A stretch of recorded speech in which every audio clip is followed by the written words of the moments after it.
Do you want to work on this proposal? I widen my eyes when the general manager, who usually pays no attention to me, says something like that to me. I had to warn you. This is a proposal where the company's fate depends on. If you can come up with a perfect proposal, go for it.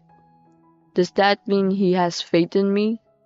I nodded at the department manager, who was smiling at me in a rare way. My name is Mike. I'm a 29-year-old company employee.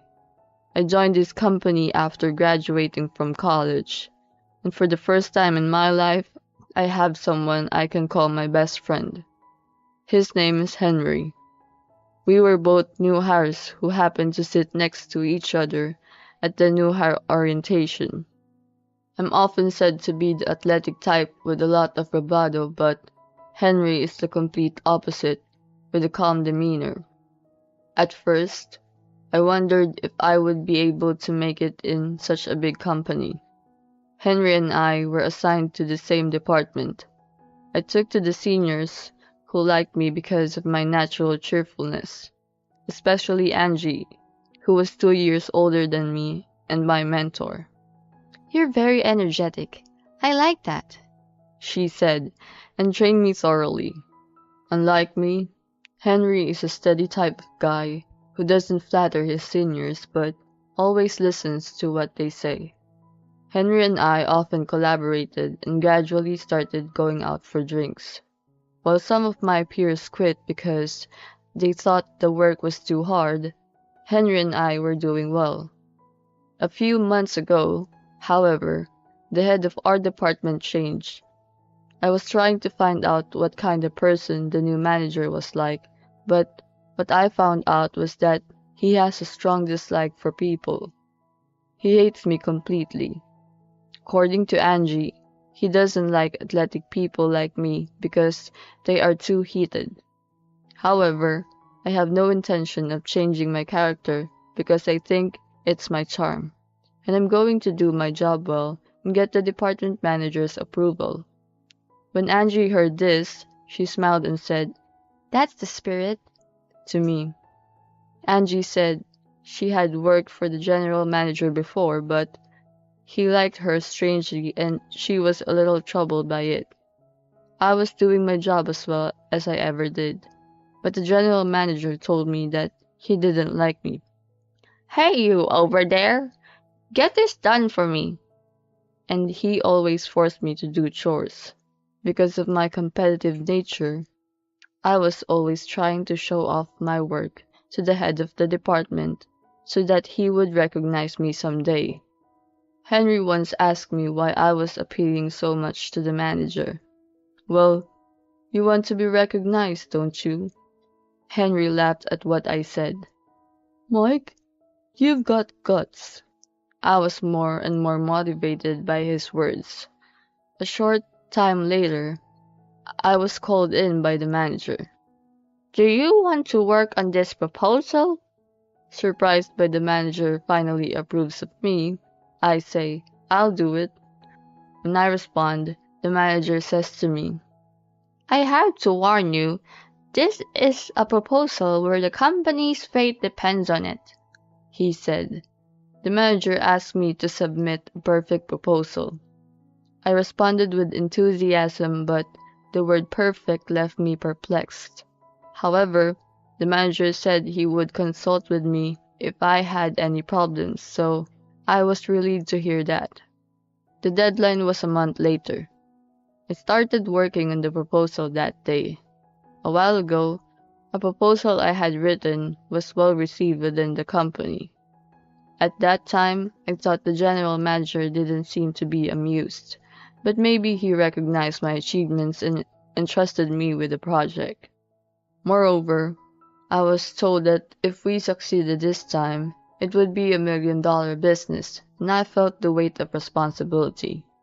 A few days later, I went to my manager for advice. "Yeah, that sounds fine," he tells me.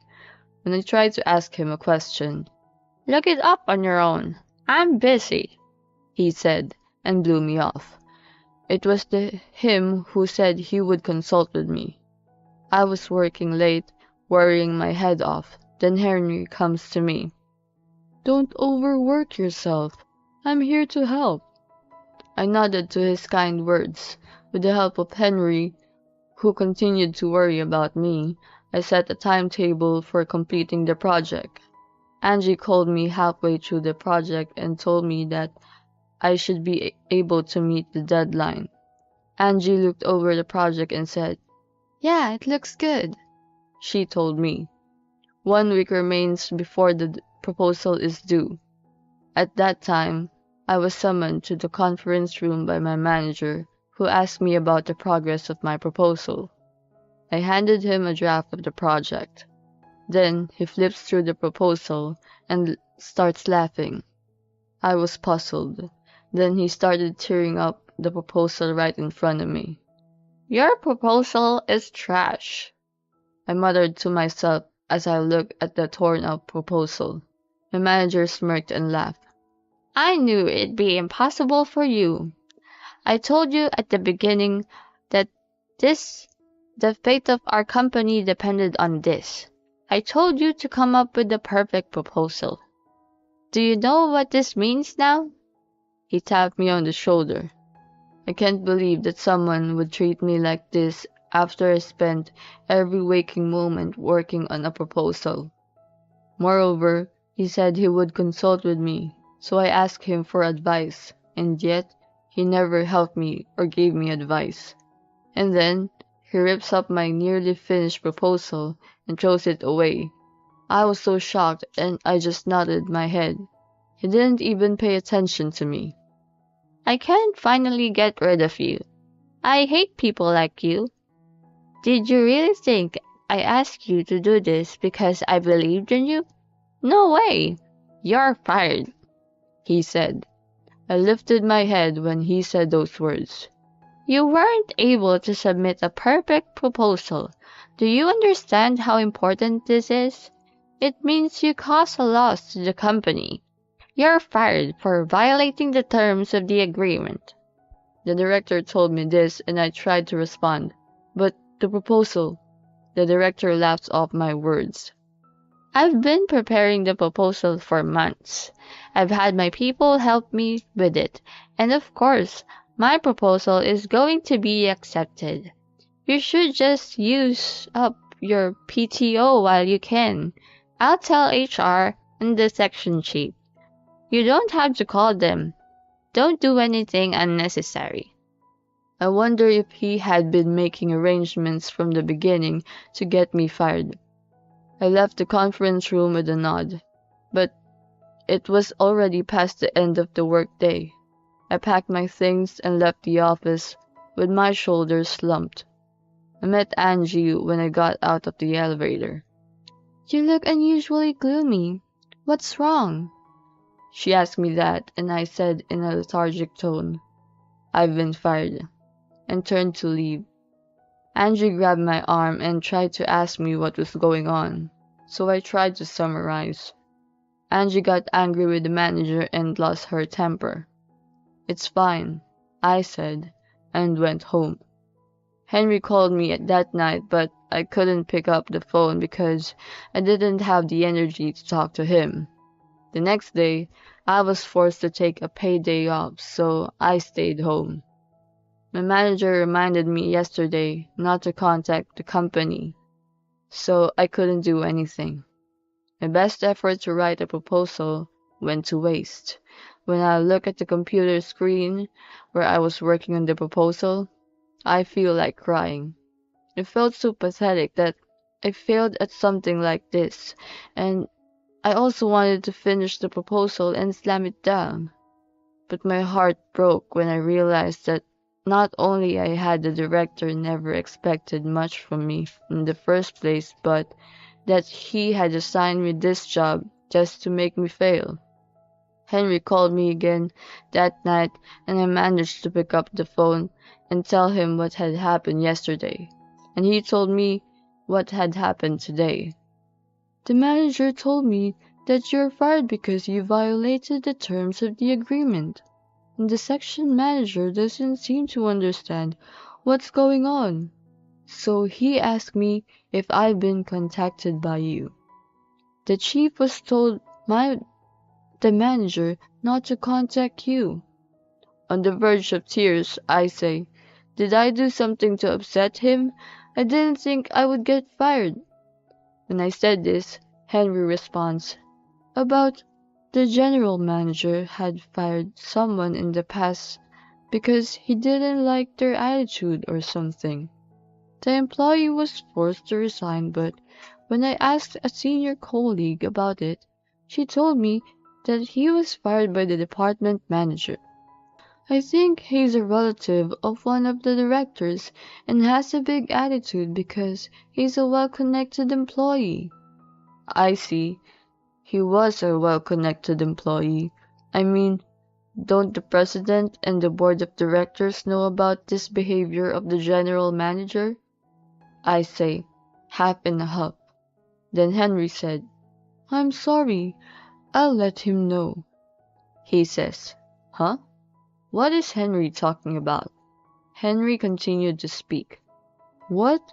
Didn't I tell you? The CEO is my father. Huh?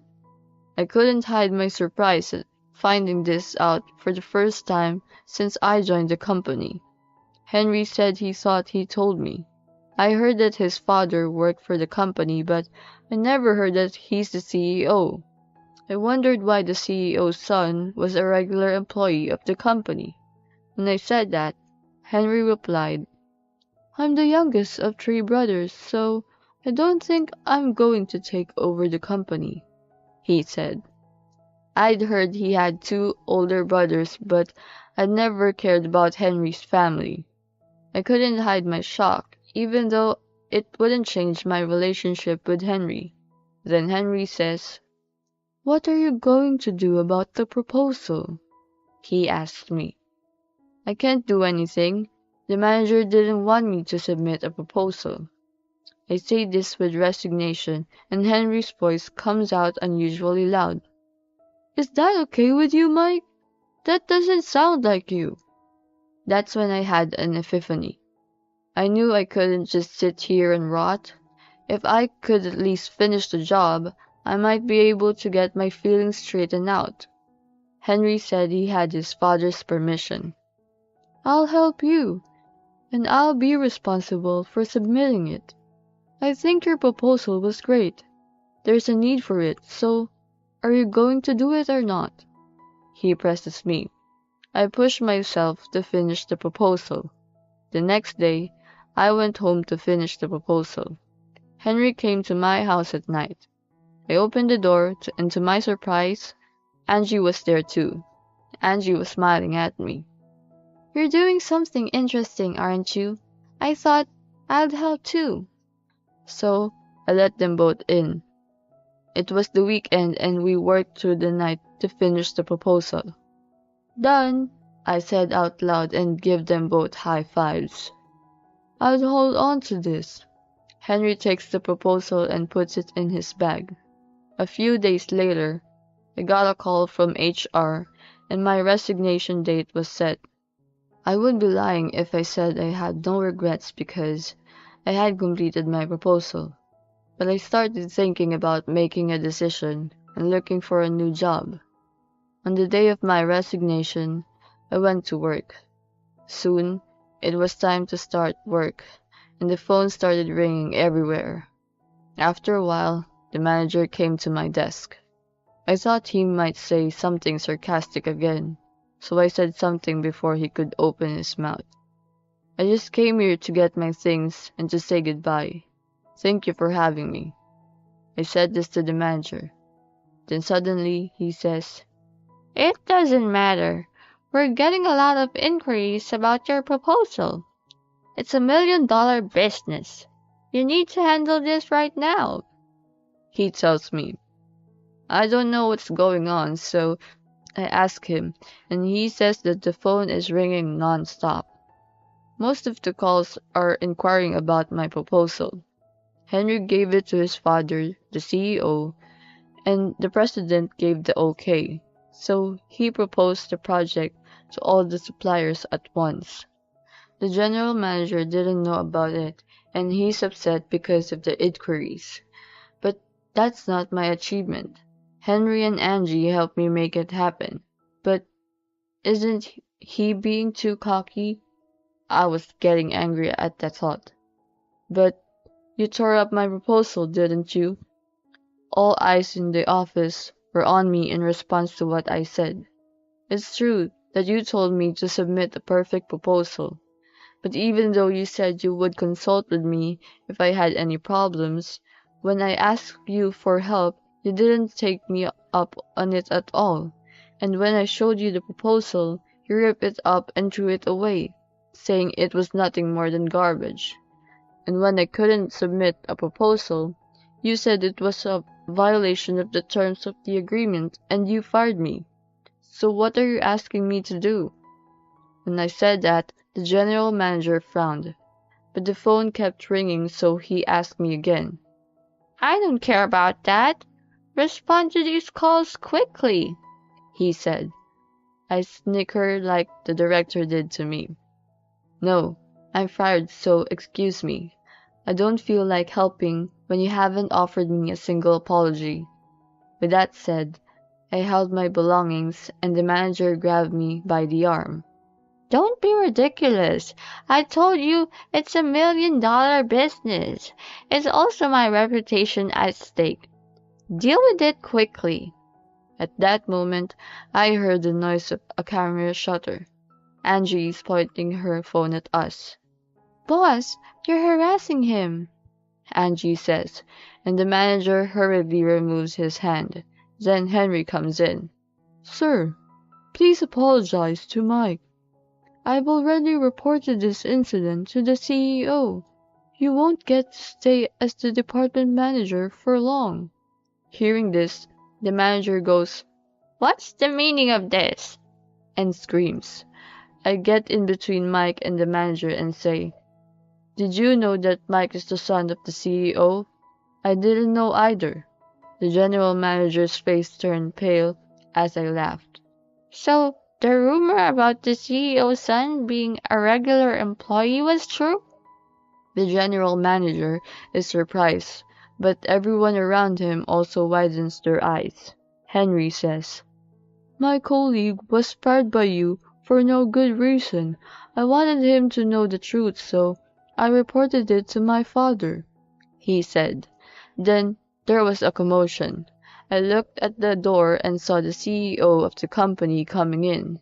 The general manager's face is pale. The CEO came in front of me. So you're Mike. Your proposal was terrific. Someone as capable as you shouldn't be getting fired, he tells me. Then I shake my head. I didn't do it alone. I wouldn't have been able to finish the proposal without help from Henry and Angie. In response, the CEO says, I'm rescinding your firing. I hope you will continue to do what you do best, he said, and he urged me to say whatever I wanted to say to the director. I opened my mouth. I accepted to write the proposal because I wanted to be recognized by you. But when I found out that even when you said was a lie, I lost my confidence. No matter how much you didn't like me, you shouldn't have lied to me and tried to set me up. But thanks to my colleagues and seniors, I was able to regain my strength. And you submitted my proposal, right? The fact that my proposal, which you said was garbage, was accepted means that your proposal must have been garbage. The words came out of my mouth unintentionally, but laughter escaped from those around me. The manager's face turned red, but I guess he couldn't yell at me because of the CEO. I'm going to have a talk with you. Please come to the conference room immediately, the CEO said to the general manager. The general manager followed the CEO out with a pale face. Later that day, the general manager was transferred to a different office far away. Henry told me. The reason he didn't like you was probably because Angie was being nice to you, he said. Apparently, he liked Angie, and he didn't like the fact that I talked to Angie a lot. By the way, Angie had been sexually harassed by the manager, and she presented the evidence of sexual harassment, which also led to the manager being transferred. I was even thinking of suing him, Angie said forcefully. The company's opinion of me improved, but I reported to them that I wasn't in it alone, which resulted in increased bonuses for me and Henry, and Angie's promotion to chief of the department. All you need is a good friend and a reliable mentor. I'm working hard again today, and Henry is laughing at me for being so passionate about my job.